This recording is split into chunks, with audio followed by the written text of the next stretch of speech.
Welcome back, everybody, to Tech TLDR News. Today we are talking about what Elon Musk has been tweeting all weekend regarding Starship, Super Heavy news, Raptor engine news. We're also talking about Starlink, its competitor, and the lawsuit that's taking place against Starlink right now, which is honestly a complete joke, but it's pretty funny. We'll talk about that. If you want to know everything, be sure to stick to the very end of the episode. Let's get into this as always. Oh, you know what to do. So the company Viasat currently wants to sue the FCC and the federal government over Starlink issues. So Viasat, if you don't know, they're also an internet provider. They're completely terrible. Their service is not very good, very expensive. Starlink is going to be a direct competitor with them. Starlink will offer cheaper prices and much faster speeds. Viasat has been trying to sue Starlink and SpaceX for quite some time now and trying to stop the entire project altogether. A lot of their reasons for suing is because it's bad for the environment, all the Starlink satellites, and that it's going to cause disruption against their satellites specifically. But really, it's just because Starlink is a direct competitor and is going to take customers away. In fact, in the PDF that has the lawsuit, the different things within it, one of the things it literally says that Viasat will suffer injuries because SpaceX will take their customers away. Imagine that. Imagine a business suing a business because they're going to provide a better service. Can you imagine that? That's pretty much what Viasat's doing. It's stupid. It's not going to pan out for them. I just thought that was so asinine that they would even try to do something like that.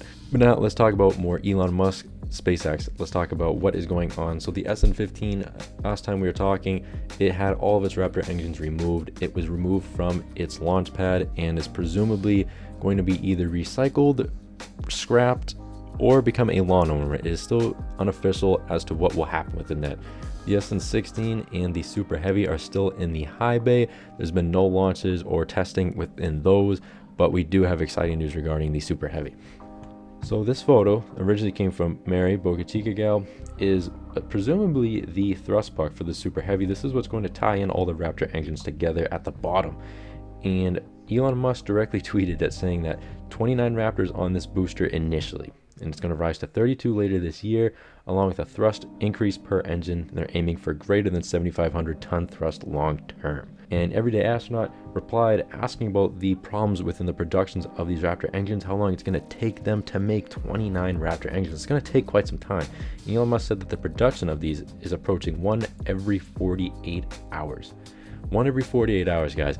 The Raptor engines are still a very new product. So it will not shock me at all if within the next 6 months, a year from now, they're pumping those out on the daily. I mean, Raptor engines, on a mass scale, I think they can really hone these in and get it much faster. But for now, one every 48 hours, it takes a few months to get enough Raptor engines for a booster. And they haven't seen yet how many engines they have available for this booster. But we can assume that if they started right now, it would take about 3 months for them to get to that point until we see a booster go. Now, Eric X Space, he actually tweeted this photo of the 32 Raptor layouts that he would believe what it was going to look like. Elon Musk replied saying that that's actually pretty close to what it will look like. So guys, this right here is very likely what we will see on these Super Heavy boosters in more of its final production era, not in this initial 29 Raptor layout. Remember, SpaceX, they need something to launch these Super Heavies from. The construction of those launch towers is still taking place down in the Boca Chica area. These great photos from Austin Barnard display really what's going on down there and how big these things are starting to really get.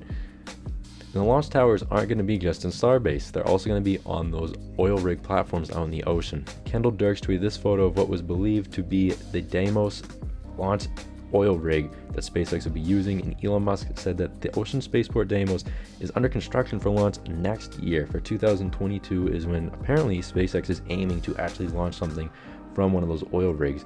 RGV Photography, they did a flyover a few days ago of Deimos, what it looks like now. Nothing crazy. I believe it's still pretty much being disassembled from what it originally was, but it's good to know that SpaceX, Elon Musk, they are still full steam continuing to work with that project. I feel like this past week there wasn't much to talk about regarding SpaceX unless I really forced like some sort of clickbaity thing, which I didn't want to do to you guys. I want to keep it more of the main juicy information, which I felt like this was what we did in this episode. If you enjoyed this content, if you want more, be sure to like, subscribe, leave a comment down below.